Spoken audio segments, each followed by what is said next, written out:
Hello everyone, welcome back. My name's dustinkreis, and today we are going to discuss Ni no Kuni, Wrath of the White Witch for the PS3. And I just finished this game earlier today, and then of course Steven and I recorded the first mini-sode of the podcast where we discussed it just as soon as I beat it. Literally, I watched the credits roll, saw the scene at the end of the credits, and then booted up the computer and we were on Skype talking about it. So definitely, I'll put a link below to that episode. Something new we're going to try with some smaller length episodes, so you guys can check that out instead of watching a 3-hour podcast. But definitely, if you guys are interested in hearing Steven and I kind of discuss back and forth, definitely check that out. But anyway, you know what? There it is. Haha! I don't want to hold that box up the entire video, so bam! There we go. That's so much easier. Of course, I did get the Wizards edition, and even though I got it and I'm very happy to have it, I am thoroughly still pissed at Namco for fucking everybody over with this. Yeah, if I ever see anything being handled by Digital River. I think I'm just going to be very leery about ordering that. I mean, I got mine, and that's fine, but I know a lot of people out there didn't, and I feel for you guys. I really do. But yeah, this game, while this is the thing I ran into the podcast, I love this game. I think this is a fantastic game. Definitely one of the best releases this year, and it's going to stay very high on the list as we move forward. But I watch a lot of other videos out there on YouTube about this game, and people are just like doing backflips and are just over the moon about it. And for some reason, this game never really connected with me like that. I can sit back and look at it and say, "My God, this is just a fantastically crafted game." But it doesn't reach the sort of slobbering craziness that I had for games like Xenoblade. I don't know what it is. That being said, definitely check this out. It's one of the best releases of this year. And it was a few things that kind of held me back from it. Really, when you look at it, and even while I'm talking on the podcast, when I look at it, it's like I really should have enjoyed this game more than I did. But for some reason, I don't know. I don't know what it was. But anyway, let's go ahead and break it down like I usually do. And let's talk about the story first and foremost. And this game has a very deceptively subtle storyline. And what I mean by that is everything you see pertaining to the story, it's a story about this kid named Oliver who lives in the real world. Or the real world, our world. And some tragedy befalls him. And he's offered the chance to sort of repair this tragedy by going to this other world and trying to rectify what's happened. I'm speaking in very, very general terms because I know a lot of people out there maybe haven't looked into this. And certainly what happens in the beginning of the game is very sort of monumental. If you've have any familiarity with the game at all, you know what's going to happen. But I just don't want to spoil anything for you guys because the storyline is really what you want to play this for. And why I say it's deceptively subtle is because if you look at everything for the game, it really feels like this is a very happy-go-lucky game. And the entire time I'm looking at this and watching this game play, I'm like, holy fuck, this is some pretty dark stuff. It's not on the surface. On the surface, it looks very happy-go-lucky, very, very bright and vibrant, and, I guess happy-go-lucky. But when you start getting into the motivations of Shadar and the motivations of the White Witch and the things that surround Oliver and his friends in Motorville, you really start to see a much more mature game than is initially. It doesn't initially seem that way, but once you start thinking about it, I'm like, holy fuck, these kids are going through some shit. It's a very deceptive game. And I have to give, I'm not sure who was more in charge of the storyline, if it was Level 5 or if it was Studio Ghibli, or if they just worked 50-50 on it. But man, it is a fantastic story. A Also, a lot of people might have problems with this RPG because it's played from the perspective of a child. I never had that problem. It reminded me of when I was a kid, and you'd be at your house, and your parents would yell at you for doing something stupid, so you'd run out into the woods and go, spend hours out in the woods creating your own world where there were no rules and all that stuff. It really kind of reminded me of that, that sort of childhood wonder. And I'm a big sucker for that kind of shit. I really am. There's just something about the innocence of childhood that, as a 30-year-old adult, I really crave it. And this game really had it in spades.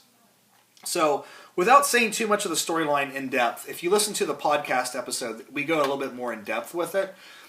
But I have to say that the storyline is definitely one of the reasons to check out Ni no Kuni, because at once it looks like a child's game. But then you start getting into it and you start thinking about the things that Oliver is going through, and you're like, whoa. Some of the big games can't even get to that level of maturity. Everyone talks about Call of Duty and Gears of War and all that stuff. Nowhere near the level of maturity of this game. And this has a friggin' little fairy guy with a lantern hanging off his nose. And it's more mature than those mature games. So, there you go. A little rant for you there. Gameplay-wise, this is where Ni no Kuni really kind of fell apart for me. I am not a fan of Pokemon-style games. And what I mean by that is, in this game, you have, for the most part, 3 people in your party. You have Oliver, Esther, and Swain. And you can fight as them, but it's a little bit difficult because really, like Oliver, he sucks at attacking. The only thing he's good for is casting spells and using items. Where you get your attacks from is by collecting monsters around the world and using them as your battle party. This is great on one hand. For a person like me who could care less about going around collecting all the different monsters, basically I just stuck with whatever first 3 monsters I can fill in those slots, and I leveled them up. Each person had a healer, each person had a melee, and each person had a strong magic user. I don't know why I have this in my hand. And that was basically it. That was my party. And if I got into a part where I couldn't move forward, I just went and grinded some levels and then got through it. I didn't really use strategy in the battles. A lot of the times I was just using my initial might character to just attack or use smash hit or something like that. And then later in the game, when I got the Morn Star and the Even Star spell, that's what I used against the bosses. So for me, the battle system kind of fell flat a little bit. I wasn't using any intricate strategies. Every now and then, Mr. Drippy would jump out and say, "Hey, why don't you try doing this?" And I'd be like, "I'm doing fine on my own." I guess it's... I've heard a lot of people really enjoy the battle system. I know I read a Facebook comment from Rob Man who said he just thought the battle system was great. But for me, it didn't click. And in RPGs, you spend a lot of time, doing these battles. So, I would get frustrated with them, and I would have to step away for a while. And I was playing on the normal difficulty level, and then I dropped down to easy. And easy, if you're just wanting to play this for the storyline, definitely play on easy. If you're looking for an RPG challenge, then go for the normal mode. But I just wanted to experience the storyline. Other things in the game, it has an interesting side quest system. And, all these games have these side quests, and most of them give you experience points and money and things like that. And this is no different. You get money and items, but you get, one thing you get is you get stamps on these individual cards. And if you collect enough cards with the stamps all filled up, you can trade them in for bonuses. And a lot of these bonuses are really awesome for the game. Especially one in the 3rd tier, which basically gives Oliver an additional 100 HP and 100 MP. And you have no idea how important MP is. In a lot of ways, this game really just reminds me of like an old school RPG. It really reminds me of Dragon Quest in a lot of ways. because magic is so scarce and the spells cost so much to cast. There really is a risk versus reward in using these spells. And, it being a level 5 game, it shouldn't surprise me that it feels like a Dragon Quest game, because really, the entire time I was playing this game, I just thought, man, how awesome would it be if level 5 made Dragon Quest X?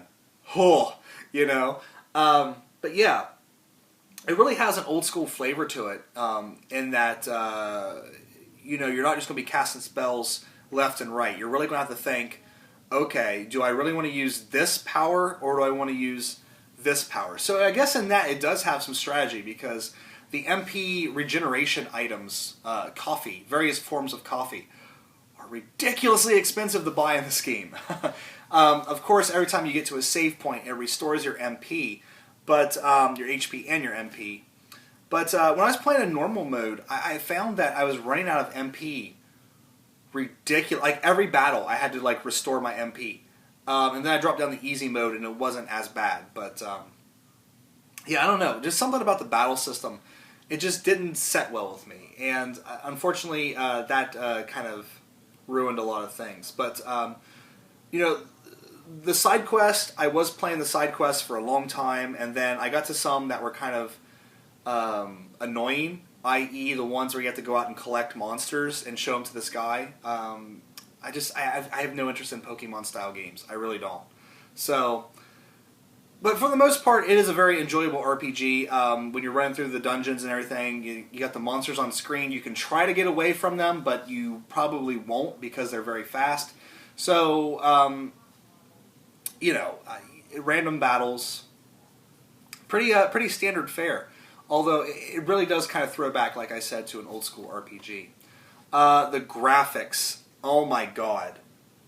The graphics are absolutely amazing, and when you get the very rare Ghibli cutscene, it's just gorgeous. I mean, it's a Ghibli Blu-ray movie.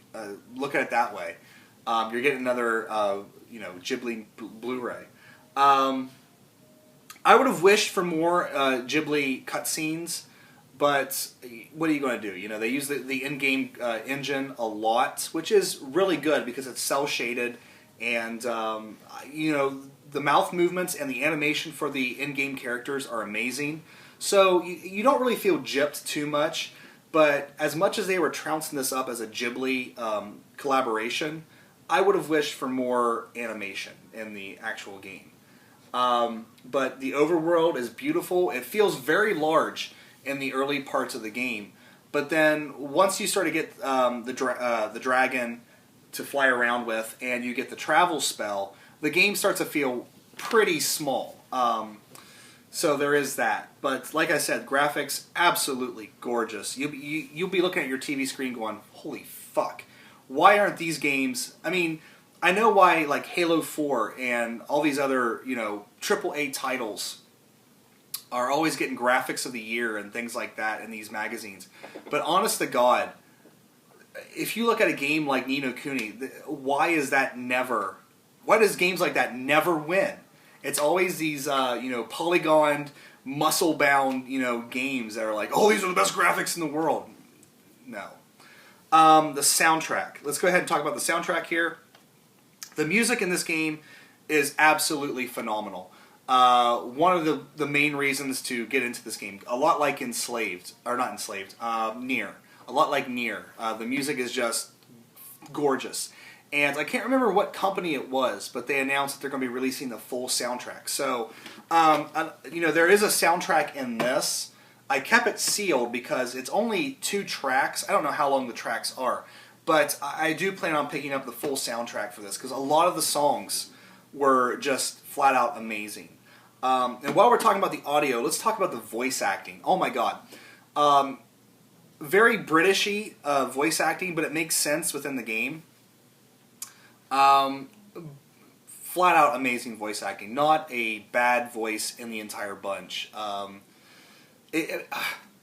Look, here's the thing. If you like Studio Ghibli films, you're going to like this game. If you like RPGs, you're going to like this game.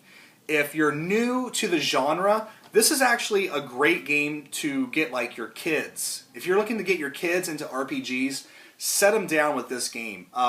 It's just got that sense of wonder that's really been missing from a lot of media nowadays. I find with a lot of kids shows that sense of wonder and awe is just gone, and it's just kind of like, people farting on each other. I don't know. Maybe it's just because I'm getting older, but this is definitely a fantastic game to introduce your children to RPGs. And while I don't want to really consider this to be the Final Fantasy VII of this generation, I think that this is going to get a lot of people into RPGs that probably weren't to begin with. It just has, it has that bright, colorful world that I think kids will gravitate to. I think women will really gravitate to this game once they start hearing about the storyline and really getting into that. Us men are big burly. Fuck it. Towards the end, I was getting a little choked up because it's so amazing how tragedy-filled this game is. Really, really kind of makes you think, like, what events in your own life are going to lead to your demise, I guess, or your despair. But Ni no Kuni. The more I talk about it, because I talked about it with Steven on the podcast, and now I'm talking about it here in this video. The more I talk about it, the more I do like it. But I can't sit here and go, oh my god, greatest game in the history of the world. That's not true, but definitely for this year, for the foreseeable future, this is Game of the Year, no doubt. So definitely go out and check it out. All you European folks, I think you're getting it here soon, so please be patient. It's going to be coming to you, and you get to enjoy it. But yeah, I'm so glad that Namco Bandai brought it over. I kind of wish they would have brought over the DS game too, because I kind of want to experience that. Because from what I read, I think the DS game was kind of a prequel to this, so that would have been interesting to see. But yeah, guys, Ni no Kuni, definitely check it out. I wish the battle system was better, but everything else just kind of, everything else just kind of brings it to the fold. So anyway. Like I said, Steven and I talked about it on the podcast, on the mini-sode down below, so check that link out, and so thank you guys so much for watching, take care, I'll see you next time.